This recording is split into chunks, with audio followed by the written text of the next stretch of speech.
سابق امریکی صدر جو بائیڈن نے صدارت کے آخری گھنٹوں میں نئی ٹرمپ انتظامیہ کی جانب سے سیاسی مقدمات میں ملوث کیے جانے کے خدشے کے پیش نظر اپنے متعدد عہدیداروں اور خاندان کے قریبی افراد کو قبل از وقت معافی دے دی۔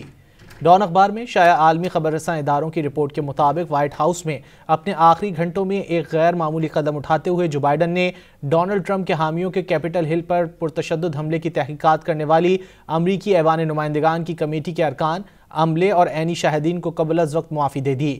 جو بائیڈن نے اپنے بھائیوں James B Biden, Francis W Biden, بہن ویلری بائیڈن اوونز، ان کے شوہر جان ٹی اوونز اور بھابھی سارہ جونز بائیڈن کو مکمل اور غیر مشروط قبل از وقت معافی دی۔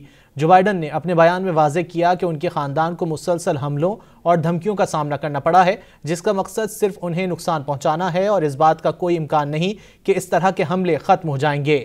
بے بنیاد اور سیاسی محرکات پر مبنی تحقیقات کا نشانہ بننے والے افراد اور ان کے اہل خانہ کی زندگیاں اور مالی حالت تباہ ہو جاتی ہے۔ جنہیں قبل از معافی دی انہوں نے کچھ غلط نہیں کیا اور بالآخر وہ بری ہو جائیں گے، لیکن بے بنیاد اور سیاسی محرکات پر مبنی مقدمات اور تحقیقات سے ان کی ساکھ اور مالی حالت کو ناقابل تلافی نقصان پہنچے گا۔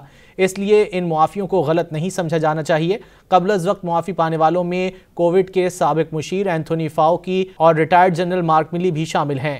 جو بائیڈن نے ایک بیان میں کہا کہ ان سرکاری ملازمین نے عزت اور وقار کے ساتھ قوم کی خدمت کی اور غیر منصفانہ اور سیاسی محرکات پر مبنی مقدمات کا نشانہ بننے کے مستحق نہیں۔ یہ غیر معمولی حالات ہیں اور وہ اپنے ضمیر کی آواز سنتے ہوئے خاموش نہیں رہ سکتے۔ اینتھونی فاؤچی کووڈ کی وبا کے خلاف امریکہ کی جنگ کی علامت بن گئے تھے، لیکن ٹرمپ کے پہلے دور میں اس بیماری کے بارے میں ان کی براہ راست بات چیت نے انہیں ریپبلکن پارٹی کے ساتھ تنازع میں ڈال دیا تھا۔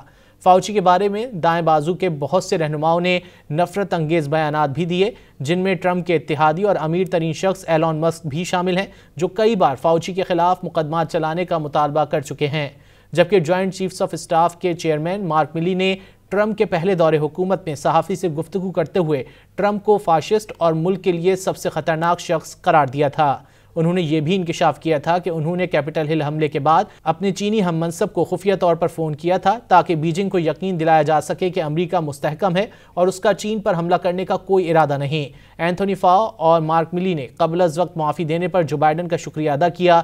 47ویں امریکی صدر کا حلف اٹھانے والے ڈونلڈ ٹرمپ بار بار اپنے سیاسی مخالفین سے انتقام لینے کا اعلان کر چکے ہیں۔ انہوں نے بعض کو مجرمانہ سرگرمیوں کے الزام میں کارروائی کی دھمکی بھی دی تھی۔ مزید نیوز اپ ڈیٹس اور ڈیجیٹل سٹوریز کے لیے سبسکرائب کریں ڈان نیوز پاکستان۔